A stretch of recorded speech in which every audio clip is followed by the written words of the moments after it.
Hello అండి. Welcome to సాహిత్య Raju's kitchen. ఈరోజు వీడియోలో గ్రైండర్‌లో పిండిని ఎలా రుబ్బుకోవాలి, అలాగే పిండి రుబ్బిన తర్వాత గ్రైండర్‌ని ఎలా క్లీన్ చేసుకోవాలని వీడియోనైతే చేయబోతున్నానండి.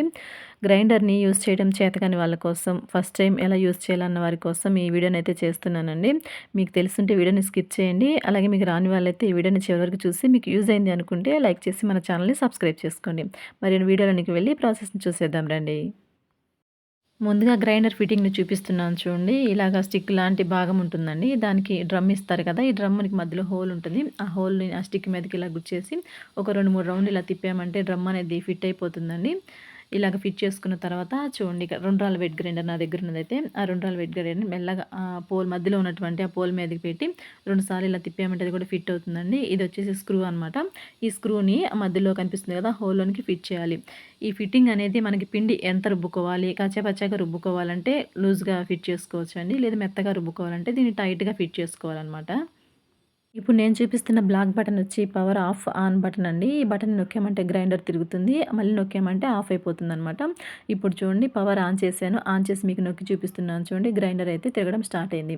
ఇప్పుడు ఈ విధంగా స్టార్ట్ అయినాక ఫస్ట్ ఇందులోనికి కొంచెం వాటర్‌ని పోసుకోండి. వాటర్‌ని పోసుకున్న తర్వాత నేను ఫస్ట్ మినపప్పుని వేస్తున్నానండి. దీన్ని గారెలు చేయడానికి కోసం, అంటే వడల్ని ప్రిపేర్ చేసుకోవడం కోసం మినపప్పునైతే రుబ్బుతున్నాను. ఫస్ట్ స్టార్టింగ్‌లో కొంచెం వాటర్‌ని అయితే పోసుకోవాలండి. వాటర్‌ని పోసుకున్న తర్వాత ఈ విధంగా పిండినైతే వేసుకోవాలి. అలాగే చూడండి, పిండిని మొత్తం మనం తిరుగుతున్నటువంటి రాళ్ళున్నాయి చూడండి, రాళ్ళు సగం వరకు వచ్చేటట్టు మాత్రమే పప్పుని వేసుకోవాలండి.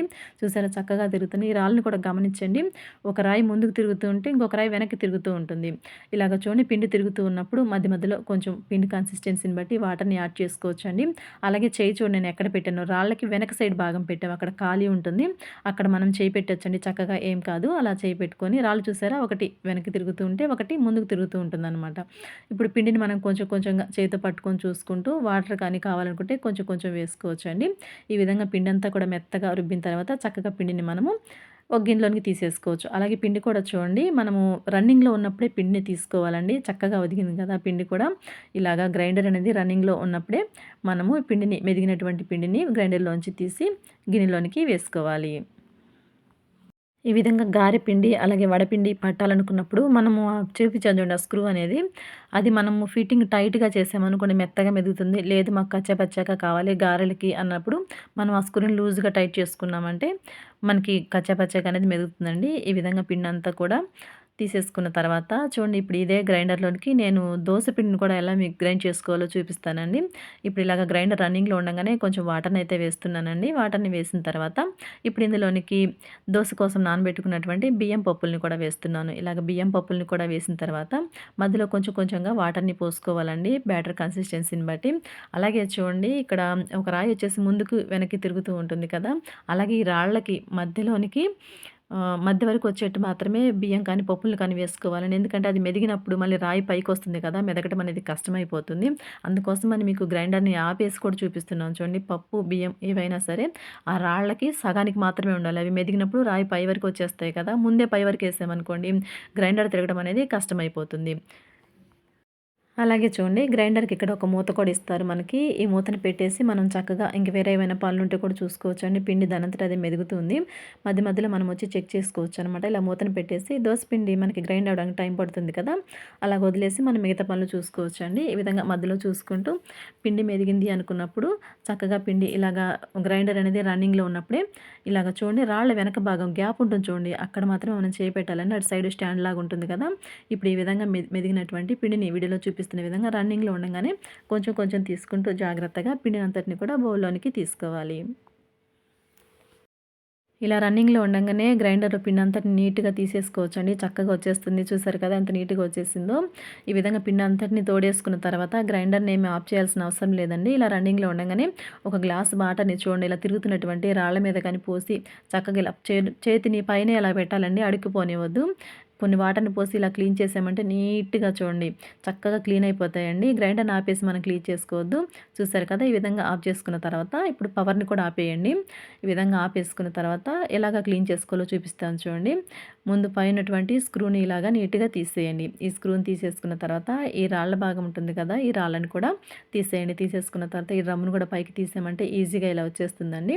ఇప్పుడు దీన్ని డైరెక్ట్‌గా మనం సింక్‌లో పెట్టుకొని క్లీన్ చేసేసుకోవచ్చు. ఇలా డైరెక్ట్‌గా ట్యాప్ వాటర్ కింద పెట్టేసి చక్కగా క్లీన్ చేసుకోవచ్చండి. చూసారు కదా! రాళ్ళు కూడా నీట్‌గా చక్కగా క్లీన్ అయిపోయాయి. ఎక్కడ పిండన్నమాట అంటుకోలేదు. ఈ రాళ్ళని మీరు సబ్బుతో కూడా క్లీన్ చేసుకోవచ్చండి. నేనైతే ఊరక వట్టి స్క్రబ్బర్ పెట్టి అలా క్లీన్ చేస్తున్నాను. మీరు సోప్ వేసి కూడా వీటిని నీట్‌గా క్లీన్ చేసుకోవచ్చు. ఈ విధంగా రాళ్ళని క్లీన్ చేసుకున్న తర్వాత వీటిని పక్కన పెట్టేసి ఈ స్క్రూని కూడా క్లీన్ చేసేయండి నీట్‌గా. ఈ స్క్రూని కూడా క్లీన్ చేసిన తర్వాత డ్రమ్ ఉంటుంది కదా! పిండి రుబ్బినటువంటి ఆ డ్రమ్మును కూడా వీడియోలో చూపిస్తున్న విధంగా క్లీన్ చేసేసుకోండి. స్క్రబ్బర్ పెట్టి కడిగినా పోతుందండి. మీరు సోప్ వేసి కడుక్కోవాలన్నా కడుక్కోవచ్చు. ఇలా డ్రమ్మును కూడా కడిగిన తర్వాత మూతను కూడా కడిగేయండి. ఇప్పుడు వీటన్నిటిని కొంసేపు పూర్తిగా ఆరనివ్వండి. తడంతా ఆరిపోయేంత వరకు అలాగ ఒక 10 నిమిషాలు లేదంటే పావుగంట అలా వదిలేయండి. ఇలా ఎంతో ఈజీగా గ్రైండర్‌నయితే క్లీన్ చేసుకోవచ్చండి. చూసారు కదా! మీకు యూజ్ అయిందనుకుంటున్నాను ఈ వీడియో అయితే. కొద్దిసేపు అలా వదిలేసామంటే చూడండి నీట్‌గా తడనేది ఆరిపోతుంది. రాళ్ళు కూడా మనకి వైట్‌గా అయ్యాయి కదా! ఇప్పుడు గ్రైండర్ మీద కూడా అక్కడక్కడ పిండుందేమో అని తడి క్లాత్‌ని శుభ్రంగా పిండి ఇలాగ నీట్‌గా వీడియోలో చూపిస్తున్న విధంగా తడంతటిని నీట్‌గా పిండి ఏమైనా ఉంటే నీట్‌గా తుడిచేయండి.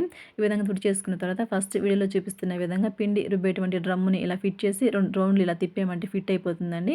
ఇప్పుడు రాళ్ళని కూడా తీసుకొని నీట్‌గా మధ్యలో చూపిస్తున్నారు కదా!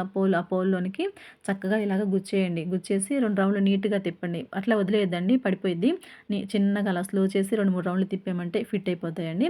ఇప్పుడు దీని మీదకి స్క్రూని కూడా ఫిట్ చేసుకోండి. ఈ విధంగా స్క్రూని కూడా ఫిట్ చేసుకున్న తర్వాత మనకి క్యాప్ ఇచ్చారు కదా! ఆ క్యాప్‌ని కూడా గ్రైండ్ మీద పెట్టేసుకోవచ్చు. ఇంతేనండి క్లీనింగ్ అయితే.